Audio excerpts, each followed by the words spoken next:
സ്വർഗത്തിലെ സകല ആത്മീയാനുഗ്രഹത്താലും ക്രിസ്തുവിൽ നമ്മെ അനുഗ്രഹിച്ചിരിക്കുന്ന നമ്മുടെ ദൈവം.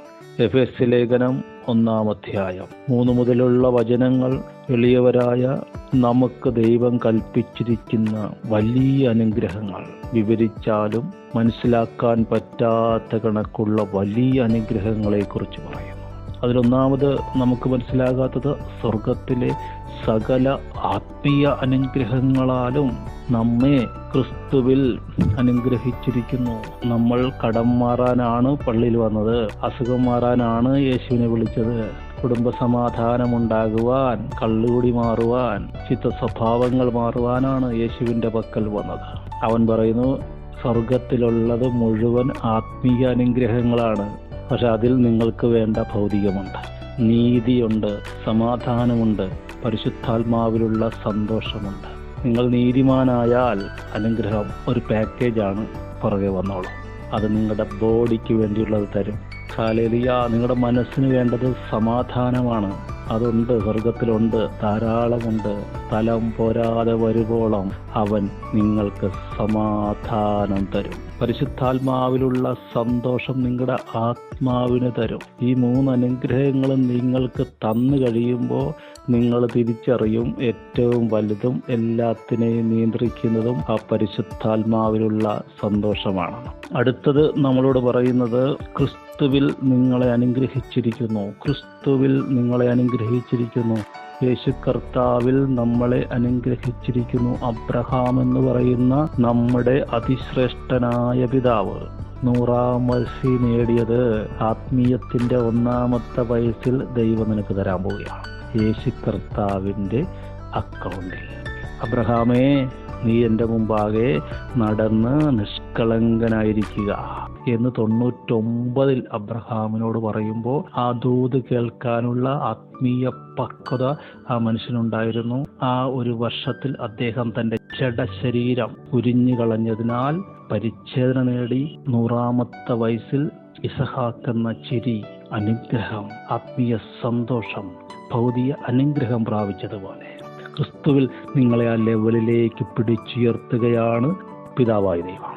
നിങ്ങളെ നിഷ്കളങ്കരും വിശുദ്ധരുമാകേണ്ടതിന്. നമ്മൾ വിശുദ്ധരാണോ? ആണ്. നിഷ്കളങ്കരാണോ? ആണ്. അബ്രഹാം അങ്ങനെയായിരുന്നോ? ആയിരുന്നു. ഇപ്പം നമ്മൾ അങ്ങനെയാണ്. നമ്മൾ കൃപയാൽ, യേശു കർത്താവിൻ്റെ നീതിയാൽ നമ്മൾ വിശുദ്ധരും നിഷ്കളങ്കരുമായി. അതിനുവേണ്ടി യേശു കർത്താവ് തൻ്റെ ജഡത്തിൽ കഷ്ടം സഹിച്ച്, മരണം സഹിച്ച്, തൻ്റെ രക്തത്താൽ നമ്മളെ വീണ്ടെടുത്തു. 5-ാം വാക്യത്തിൽ നമ്മൾ കാണുന്നത് യേശുക്രിസ്തു മുഖാന്തരം നമ്മെ ദത്തെടുക്കേണ്ടതിന് അവൻ പ്രിയനായവനിൽ നമുക്ക് സൗജന്യമായി നൽകിയ കൃപാമഹത്വം. സിമ്പിൾ അർത്ഥം പറഞ്ഞാൽ, യേശു എങ്ങനെ കർത്താവിന്, ദൈവത്തിന് പ്രിയനാണോ അതുപോലെ ഞാനും ദൈവത്തിന് പ്രിയനാണ്. യേശുവിന് ദൈവത്തെ അപ്പ എന്ന് വിളിക്കാൻ കഴിയുമെങ്കിൽ എനിക്കും കഴിയും. യേശു പ്രാർത്ഥിച്ചാൽ ദൈവം കേൾക്കുമെങ്കിൽ എൻ്റെ പ്രാർത്ഥനയും കേൾക്കും. എന്നെ അവഗണിച്ചിട്ട് യേശുവിനെ മാത്രം പിതാവ് നോക്കിയല്ല, യേശുവിനെയും എന്നെയും തുല്യമായി കാണുന്ന പിതാവായ ദൈവം. ആശേറിനെ കുറിച്ച് പറയുന്നത്, ആശേർ തൻ്റെ ജനത്തിന് പ്രിയൻ, അവൻ തൻ്റെ പാദം എണ്ണയിൽ മുക്കുന്നു.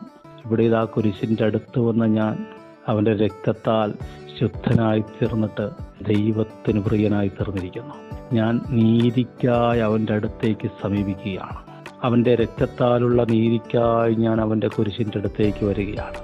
അങ്ങനെ രക്തത്താലുള്ള ശുദ്ധീകരണത്താൽ ഞാൻ ദൈവത്തിന് പ്രിയനായി തീർന്നു. 7-8 വാക്യങ്ങളിലേക്ക് വരുമ്പോൾ അതിക്രമങ്ങളുടെ മോചനമെന്ന വീണ്ടെടുപ്പുണ്ട്. വീണുപോയത് വീണ്ടും നേരെ നിവർത്തുന്നു, നഷ്ടപ്പെട്ടു പോയത് വീണ്ടും തിരികെ വാങ്ങിച്ചു തരുന്നു.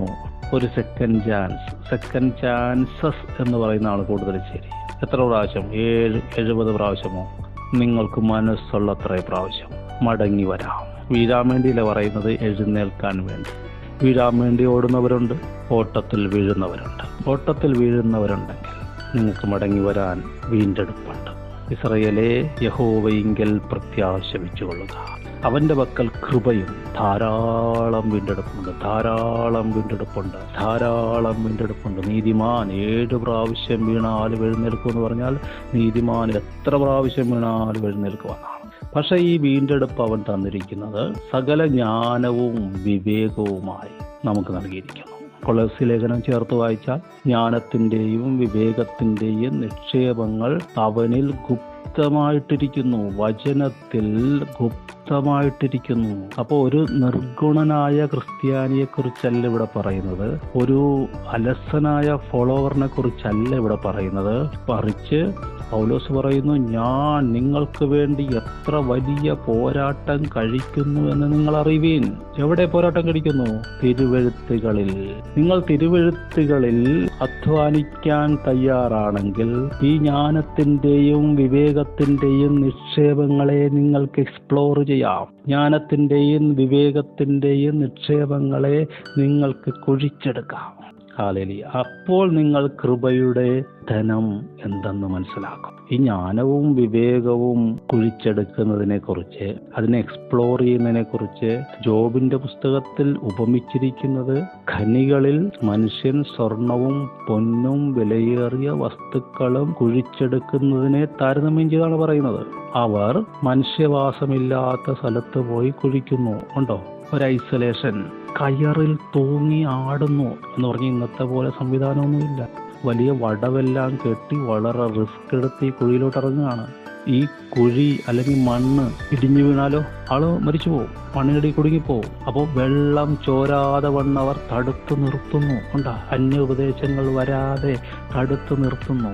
കയറിൽ തൂങ്ങി ആടുന്നു. വളരെ റിസ്ക് എടുത്താണ് ഈ കാര്യങ്ങൾ ചെയ്യുന്നത്. പക്ഷേ അവരുടെ കണ്ണുകൾ വിലയേറിയ വസ്തുക്കളൊക്കെയും കാണുന്നു. ഗുപ്തമായിരിക്കുന്നത് അവർ വെളിച്ചത്ത് കൊണ്ടുവരുന്നു. അതിൻ്റെ പാത കഴുകൻ അറിയുന്നില്ല, പരുന്തിന്റെ കണ്ണതിനെ കണ്ടിട്ടില്ല, പുളച്ച കാട്ടുമൃഗങ്ങൾ അതിൽ ചവിട്ടിയിട്ടില്ല, ഘോരസിംഹം അതിലെ നടന്നിട്ടില്ല. അവൻ ഘോരസിംഹമാണ്, കാട്ടിൽ അവൻ വലിയ രാജാവാണ്. അവന്റെ അലർച്ച കേട്ടാൽ എല്ലാവരും നടുങ്ങും. പക്ഷേ ഈ ജ്ഞാനവും വിവേകവും അവനറിയില്ല. യോബിന്റെ 28:5 പറയുന്നു, ഭൂമിയിൽ നിന്ന് ആഹാരമുണ്ടാകുന്നു, അതിന്റെ അധോഭാഗം തീ കണ്ടെന്ന പോലെ മറിയുന്നു. പുറമേ നമ്മൾ നോക്കുമ്പോൾ കൃഷി നടക്കുന്നു, പച്ചക്കറികൾ, പഴങ്ങൾ ഈ ഭൂമി നമുക്ക് തരുന്നു. കഴിക്കാനുള്ള ആഹാരങ്ങളെല്ലാം ഭൂമിയിൽ നിന്ന് നമുക്ക് മുളച്ചു വരുന്നു. പക്ഷെ അതിൻ്റെ അധോഭാഗം തിളച്ചു മറിയുന്നത് ആരും ശ്രദ്ധിക്കുന്നില്ല, എല്ലാവരും ശ്രദ്ധിക്കുന്നില്ല. ഒരാത്മീയൻ മറ്റുള്ളവർ കടന്നു പോകാത്ത വിഷയങ്ങളിലൂടെ കടന്നു പോകുന്നു. അവൻ്റെ കുടുംബത്തിൽ അവന് വിഷയങ്ങളുണ്ട്, സമൂഹത്തിൽ വിഷയങ്ങളുണ്ട്, സഭയിൽ അവൻ പ്രശ്നങ്ങളെ അഭിമുഖീകരിക്കുന്നു.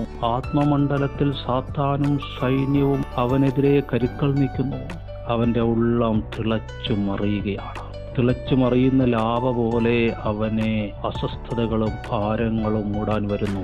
പക്ഷേ അവൻ ആ സാഹചര്യത്തിൽ കൂടെ കടന്നു പോകുന്നെങ്കിലും ഏറ്റവും വലിയ നിധിയായ ജ്ഞാനവും വിവേകവും അവൻ പുറത്തു കൊണ്ടുവരുന്നു.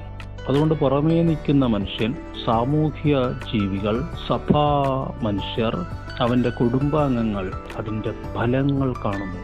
അവൻ്റെ അന്തരംഗമോ തീ കൊണ്ടെന്ന പോലെ മറിയുന്നു. അങ്ങനെ കുറേ കാര്യങ്ങൾ പറഞ്ഞു വന്നിട്ട് ഓരോ മുത്തുകളുടെയും രത്നങ്ങളുടെയും വിലയെല്ലാം പറഞ്ഞു വന്നിട്ട് അവസാനം പറയുകയാണ്, കർത്താവിനോടുള്ള ഭക്തി തന്നെ ജ്ഞാനം, ദോഷം അകന്ന് നടക്കുന്നത് തന്നെ വിവേകം എന്ന് ദൈവം മനുഷ്യനോട് അരുളി ചെയ്തു. അബ്രഹാമിനോട് പറഞ്ഞ അത് തന്നെയാണ്, എൻ്റെ മുമ്പാകെ നടന്ന് നിഷ്കളങ്കനായിരിക്കുക. അബ്രഹാം നടന്നാണ് 100-ലെത്തിയത്. നമ്മൾ കൃപയാൽ ആ പൊസിഷനിലേക്ക് വരികയാണ്. ആ പൊസിഷനിലേക്ക് വന്ന നമ്മൾ ആ പൊസിഷൻ കീപ്പ് ചെയ്യുക എന്നുള്ളൊരു ഉത്തരവാദിത്തമാണ് നമ്മുടെ മേലുള്ളത്. അത് മത്തായി 13 പറയുന്ന ബൊമ്മ പോലെ, മണ്ണിനടിയിൽ ഒളിപ്പിച്ചു വെച്ച നിധി പോലെ നമ്മൾ ആ വയലിൽ എത്തിയിരിക്കുകയാണ്. ആ നിധി നമ്മൾ എക്സ്പ്ലോർ ചെയ്യണം. ഒരാർക്കും അറിയില്ല ആ മണ്ണിൻ്റെ താഴെ നിധിയുണ്ടെന്ന്. നമ്മൾ ആ നിധി കുഴിച്ചെടുക്കണം വചനത്തിൽ നിന്ന്. അത് നമ്മളെ നിലനിർത്തും. അത് ഈ ലോകത്തിലൊരു അനുഗ്രഹമാകും. നമ്മൾ ആദ്യം പറഞ്ഞ പോലെ സ്വർഗത്തിലെ സകല ആത്മീയ അനുഗ്രഹങ്ങൾ, നീതിയും സമാധാനവും പരിശുദ്ധാത്മാവിലുള്ള സന്തോഷവും അത് ഭൗതിക മണ്ഡലത്തിൽ നമ്മൾ വെളിപ്പെടുത്തും. നമ്മളിത് അനുഭവിക്കും, നീതി അനുഭവിക്കും, സമാധാനം അനുഭവിക്കും. പരിശുദ്ധാത്മാവിലുള്ള സന്തോഷം നമ്മൾ അനുഭവിക്കും. എന്നിട്ട് ഭൗതിക മണ്ഡലത്തിൽ അത് നമ്മൾ അപ്ലൈ ചെയ്യും. എളിയവർക്ക്, ദരിദ്രർക്ക് നീതി വേണം, ആഹാരം വേണം. പീഡിപ്പിക്കപ്പെടുന്നവന് വിടുതൽ വേണം, പീഡിപ്പിക്കുന്നവന് വിടുവിക്കണം. വിഷണ്ണ മനസ്സിന് സ്തുതി എന്ന മേലാട കൊടുക്കണം. ദുഃഖത്തിന് പകരം ആനന്ദ തൈലം കൊടുക്കണം. എങ്ങനെ സാധിക്കും?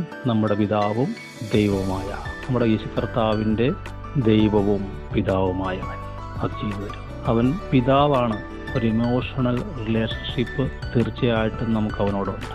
മറുവശത്ത് അവൻ ദൈവമാണ്. ആ റെവറൻസ്, ആ ബഹുമാനം അവന് നമ്മൾ കൊടുക്കേണ്ടിയിരിക്കും. അതുകൊണ്ട് മലാഖിയിൽ അവൻ പറയുന്നത്, ഞാൻ അപ്പനെങ്കിൽ ബഹുമാനം എവിടെ, യജമാനെങ്കിൽ ഭക്തി എവിടെ? ലേഖനം പിന്നീട് നമ്മൾ താഴ്ത്തിട്ട് കാണുന്നത്, അവൻ്റെ പരിജ്ഞാനത്തിൽ നിങ്ങൾക്ക് ജ്ഞാനത്തിൻ്റെയും വെളിപ്പാടിൻ്റെയും ആത്മാവ്. ജ്ഞാനത്തിൻ്റെയും വെളിപ്പാടിൻ്റെയും ആത്മാവ് മറ്റൊന്നും അറിയാനല്ല, ദൈവം ആരാണെന്ന് അറിയാൻ. നിന്റെ അപ്പൻ ആരാണെന്ന് നീ അറിയണം.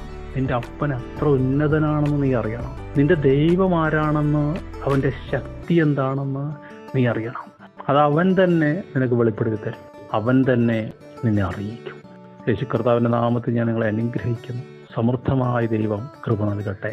ദൈവം വെച്ചിരിക്കുന്ന വലിയ നന്മകളിലേക്കും അനുഗ്രഹങ്ങളിലേക്കും പ്രവേശിക്കുവാൻ, വിലമതിക്കാനാവാത്ത ജ്ഞാനവും വിവേകവും പ്രാപിപ്പാൻ, പിതാവിനെ കുറിച്ചുള്ള പരിജ്ഞാനത്തിൽ വളരുവാൻ, അനേകർക്ക് അനുഗ്രഹമാകുവാൻ സ്വർഗം നിങ്ങളെ ഉപയോഗിക്കട്ടെ, മാനിക്കട്ടെ. ആമേൻ.